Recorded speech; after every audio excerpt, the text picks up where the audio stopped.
আমাদের বাড়ির ভাড়াটিয়ার মেয়ের সাথে যেভাবে একা পেয়ে কাজ করলাম, গল্পটি সম্পূর্ণ শুনলে আপনাদের মেশিন দিয়ে পানি চলে আসবে, আপনারা হাতের কাজ করতে বাধ্য হবেন। তাই হাতের কাজ করার আগে হাতের কাছে অবশ্যই টিস্যু রাখবেন। হ্যালো বন্ধুরা, আজকের এই রোমাঞ্চকর গল্পে আপনাদের স্বাগতম।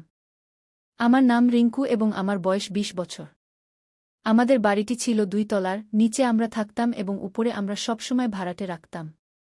গত কয়েক মাস ধরে আমার বোনের বিয়ের প্রস্তুতি চলছিল, তাই উপরের ঘরটি খালি করা হয়েছিল। কয়েক দিনের মধ্যে দিদির বিয়ে হয়ে গেল এবং সে তার শ্বশুরবাড়ি চলে গেল। বিয়ের অনুষ্ঠান শেষ হয়ে ২ মাস পেরিয়ে গেছে, তাই আমার মা সেই ঘরটি আবার ভাড়া দেওয়ার সিদ্ধান্ত নিলেন। প্রতিদিন অনেক লোক সেই ঘর দেখতে আসছিল, কিন্তু আমার মা সিদ্ধান্ত নিয়েছিলেন যে তিনি শুধুমাত্র একটি পরিবারকেই ঘর দেবেন, কারণ কলেজের ছাত্রদের ভাড়া দিলে তারা অনেক শোরগোল করে এবং সময়মতো ভাড়াও দেয় না। কিছুদিন পরে একটি পরিবার ভাড়াটে হিসেবে আমাদের বাড়িতে এল। সেই পরিবারটি ছিল খুবই সরল ও শিষ্টাচারপূর্ণ। তাদের মধ্যে ছিল মা-বাবা এবং নিশা নামের তাদের মেয়ে। নিশার বয়স কিছুটা বেশি ছিল, কিন্তু সে ছিল খুবই মেধাবী ও গুণবতী। তার পড়াশোনা করে কোনো উচ্চপদে চাকরি পাওয়ার খুব ইচ্ছা ছিল, তাই সে এখনও বিয়ে করেনি।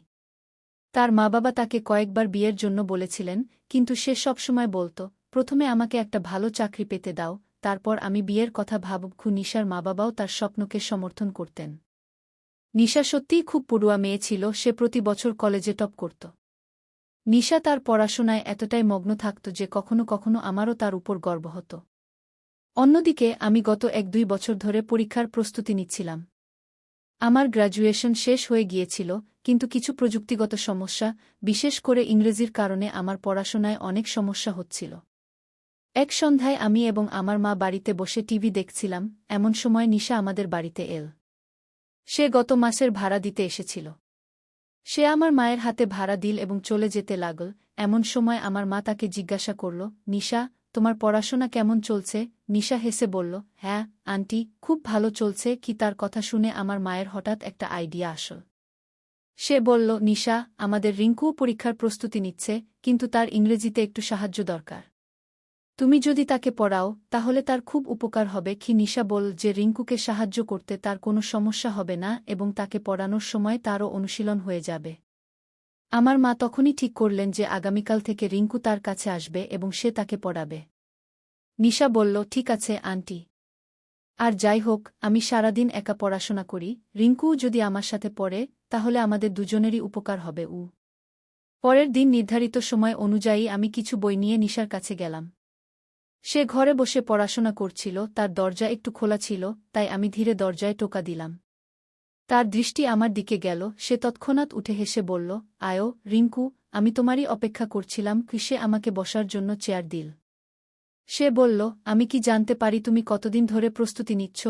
আমি বললাম, আমি গত ১ বছর ধরে কিছু বই পড়ছি। এতে সে হেসে বলল, ঠিক আছে, কিন্তু আমাকে তোমার উপর অনেক পরিশ্রম করতে হবে। নিশা সত্যিই খুব মেধাবী ছিল, সে বিভিন্ন বিষয়ে আমাকে বিস্তারিত তথ্য দিত। তার কথা বলার এবং বোঝানোর ধরন থেকে আমি তার জ্ঞানের গভীরতা বুঝতে পারতাম। একদিন আমি তাকে বললাম, নিশা, আমার এই সব বিষয়ে খুব কম ধারণা আছে। সে বলল, তুমি চিন্তা করো না, আমি ধীরে ধীরে তোমাকে সব শিখিয়ে দেব, তারপর তুমিও আত্মবিশ্বাসের সাথে পড়াশোনা করতে পারবে। নিশা বাড়িতে একা থাকত, কারণ তার মা-বাবা দুজনেই সকালে কাজে চলে যেতেন এবং সন্ধ্যায় বাড়ি ফিরতেন। আমি সকাল, দুপুর, সন্ধ্যা বা যখনই সময় পেতাম তার বাড়িতে পড়াশোনা করতে যেতাম। এখন আমাদের মধ্যে বেশ ভালো বন্ধুত্ব হয়ে গিয়েছিল। নিশা খুব সুন্দরী ছিল, তার কালো লম্বা চুল, পাতলা কোমর এবং চাঁদের মতো উজ্জ্বল রং তাকে আরও সুন্দর করে তুলত। গলার নিচ থেকে সে এত আকর্ষণীয় ছিল যে কেউ তাকে দেখলে মুগ্ধ হয়ে যেত। সে সবসময় পাঞ্জাবি স্যুট পরত এবং দোপাট্টা ব্যবহার করে তার সৌন্দর্য আরও ফুটে উঠত। কিছু মাস পরে ব্যাংকে একটি ভালো পদে চাকরির জন্য শূন্যতা প্রকাশিত হয়েছিল, তাই আমরা দুজনেই সেই পরীক্ষার প্রস্তুতি নিতে ব্যস্ত হয়ে পড়লাম। ব্যাংকিং ক্ষেত্রের চাকরিগুলো আমার বেশি পছন্দ, তাই আমি এই সুযোগের সদ্ব্যবহার করতে চেয়েছিলাম। একদিন কিছু কাজের কারণে তার বাড়িতে পড়তে যেতে আমার দেরি হয়ে গেল।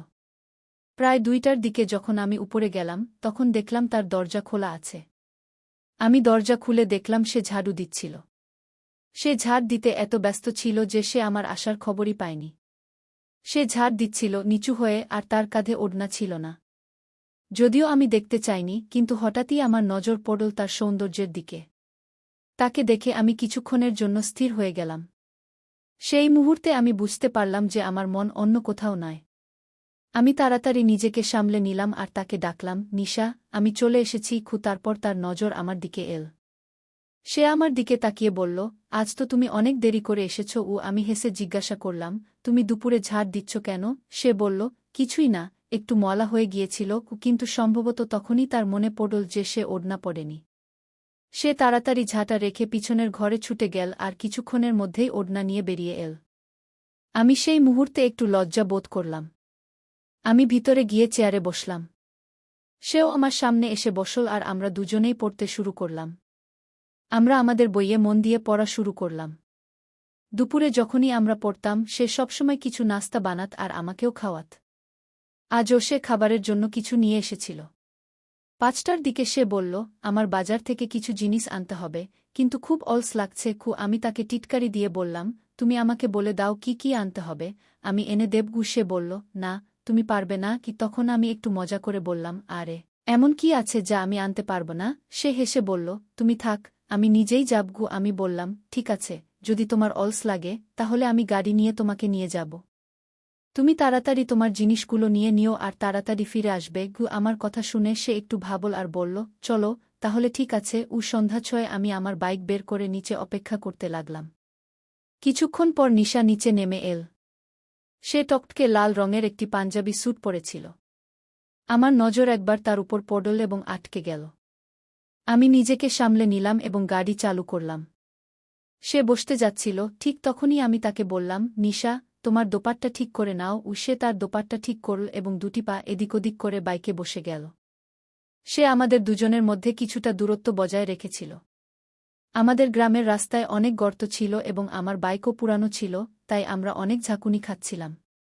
ঝাঁকুনির কারণে কিছুক্ষণের মধ্যেই নিশা তার নরম হাত আমার কাঁধে রাখল। তার স্পর্শে আমি খুব ভালো লাগলাম, কিন্তু আমি আমার পুরো মনোযোগ বাইক চালানোর উপর কেন্দ্রীভূত রাখলাম। আমরা বাজারে পৌঁছলাম এবং সে দ্রুত তার জিনিসপত্র কেনা শুরু করল। সেখানে আমাদের বেশি সময় লাগল না এবং জিনিসপত্র কেনার পর আমরা দুজন বাড়ি ফিরতে লাগলাম। ফেরার সময়ও সে পিছনের সিটে শিশুর মতো বসেছিল, কিন্তু এখন আমাদের মধ্যে দূরত্ব কিছুটা কমে গিয়েছিল। সে আমার এত কাছে বসেছিল যে তার শরীরের সংস্পর্শ আমার পিঠে অনুভব করতে পারছিলাম। সে এখনও তার হাত আমার কাঁধে রেখেছিল, যার ফলে আমার মনে অসংখ্য ভাবনা আসতে শুরু করেছিল। খারাপ রাস্তার কারণে যখনই সে একটু নড়াচড়া করত, আমি তার শরীরের ধাক্কা অনুভব করতে পারতাম এবং এতে আমার মন অস্থির হয়ে উঠছিল। তবুও আমি আমার মনকে শান্ত রাখার চেষ্টা করলাম। কিছুক্ষণের মধ্যেই আমরা বাড়ি পৌঁছে গেলাম। আমি গাড়ি থামালাম এবং তাকে নামতে বললাম। সে থ্যাংক ইউ বলে সিঁড়ি দিয়ে উঠে তার বাড়ি চলে গেল। বাড়ি পৌঁছেই আমি নিজেকে তার ভাবনায় হারিয়ে ফেললাম। আমার মনে ভাবনার ঝড় বয়ে যাচ্ছিল। আমি নিজেকে জিজ্ঞাসা করছিলাম, রিঙ্কু, তোমার কি হয়েছে? তুমি যাকে দিদি বলে ডাকো তার সম্পর্কে এভাবে কি করে ভাবতে পারো? এটা ঠিক নয়। কিন্তু মন এবং শরীর দুটোই নিয়ন্ত্রণ করা কঠিন হয়ে পড়ছিল। তবুও আমি আমার ভাবনাগুলো দমিয়ে শান্ত থাকার চেষ্টা করলাম। পরের দিন সকাল 10টায় আমি তার বাড়ি গেলাম। সে চেয়ারে বসেছিল এবং আমাকে দেখামাত্র তাড়াতাড়ি তার ওড়না কাঁধে টেনে নিল। এটা তার অভ্যাস ছিল। যখন আমি তার সাথে থাকতাম সে সবসময় দোপাট্টা পরে রাখত। কিন্তু যখন সে একা থাকত তখন দোপাট্টা সরিয়ে নিশ্চিন্তে থাকত। আমি আমার জায়গায় বসে পড়া শুরু করলাম। কিছুক্ষণ পর সে আমাকে বলল, আমি গতকাল তোমাকে পলিউশনের গ্রাফ সম্পর্কে জিজ্ঞাসা করেছিলাম। আজ তুমি আমাকে গ্রাফ বানানো শেখাবে? আমি বললাম, হ্যাঁ, তুমি চিন্তা করো না, আমি তোমাকে ভালো করে শিখিয়ে দেব। আমি আমার জায়গা থেকে উঠে তার বিছানার পাশে গিয়ে বসলাম। সে গ্রাফ বানানোর চেষ্টা করছিল কিন্তু বারবার ভুল করছিল। আমি বললাম, এটা এভাবে নয়। পেন্সিল এদিকে আনো, আমি বানিয়ে দেখাই। আমি তার পেন্সিল নিয়ে আমার বইতে গ্রাফ বানিয়ে দেখালাম। সে অবাক হয়ে বলল, রিঙ্কু, তুমি তো খুব ভালো করে বানিয়েছ। আমি কতবার চেষ্টা করেছি, কিন্তু পারিনি। আমি হেসে বললাম, আমি তো তোমাকে বলেছিলাম একটু চর্চা করলে তুমিও পারবে। সে আবার বানানোর চেষ্টা করল, কিন্তু এবারও পারল না।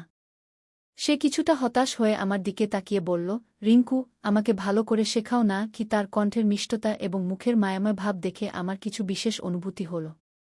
আমি একটু হেসে বললাম, ঠিক আছে, তাহলে আমরা এভাবে করি। এখন আমি তোমার হাত ধরে শেখাব। তার সম্মতিতে আমি তার বাঁ দিকে বিছানায় বসলাম।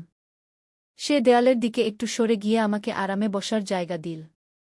আমি তার হাতে পেন্সিল দিয়ে বললাম, এখন তুমি ধীরে ধীরে হাত নাড়াও। সে তার হাত সঠিক অবস্থানে রাখল এবং আমি তার হাতে হালকাভাবে সাহায্য করে পেন্সিল চালানো শুরু করলাম।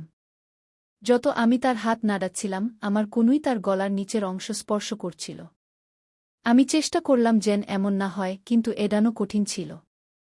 এত কিছুর পরও সে আমাকে কিছু বলল না, কিন্তু তার স্পর্শের প্রভাব আমার মনে গভীরভাবে পড়ছিল। আমি বললাম, যদি হাত খুলে দেওয়া হয় তাহলে সহজ হবে। ঠিক তখন পেন্সিলের মুখ ভেঙে গেল। আমি তার হাত থেকে আমার হাত সরিয়ে নিয়ে বললাম, একটু অপেক্ষা করো, আমি কিচেনে গিয়ে পানি খেয়ে আসি। আমি কিচেনে গিয়ে ঠান্ডা পানি খেলাম, কিন্তু পানি খাওয়ার পরও আমার হৃদস্পন্দন শান্ত হল না। তার প্রতিটি পদক্ষেপ এবং প্রতিটি আচরণের খবর আমার মনে ছিল। ঠিক তখনই রুম থেকে আওয়াজ এল, রিঙ্কু, দ্রুত এসো। এত সময় কেন লাগাচ্ছ?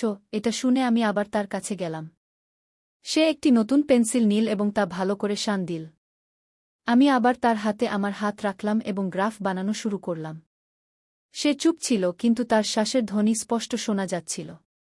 আমি ধীরে ধীরে তার দিকে তাকালাম এবং দেখলাম সে তার চোখ বন্ধ করে রেখেছে। আমি তাকে জিজ্ঞাসা করলাম, কি হয়েছে? তুমি চোখ বন্ধ করে রেখেছ কেন?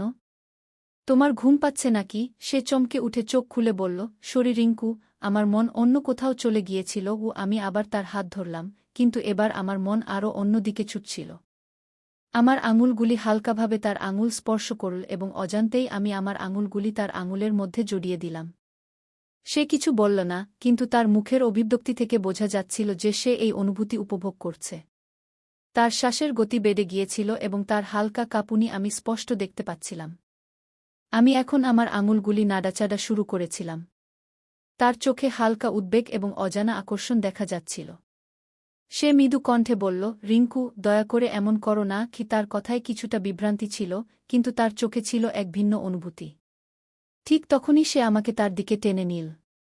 তার এই আচরণে আমি কিছুটা বিব্রত বোধ করলাম, কিন্তু তার চোখের সেই অনুভূতি আমাকে থামতে দিল না। সেই মুহূর্তে আমরা দুজন একে অপরের মধ্যে এমনভাবে হারিয়ে গিয়েছিলাম যেন সমস্ত অতীত পিছনে পড়ে আছে এবং আমরা শুধু সেই মুহূর্তেই বেঁচে আছি। ঠিক তখনই আমার নজর পড়ল খোলা জানালার দিকে। আমি ধীরে ধীরে তাকে বললাম, জানালা খোলা আছে, আগে এটি বন্ধ করো। সে হালকা হেসে বলল, তোমার এখনও জানালায় দেখা যাচ্ছে।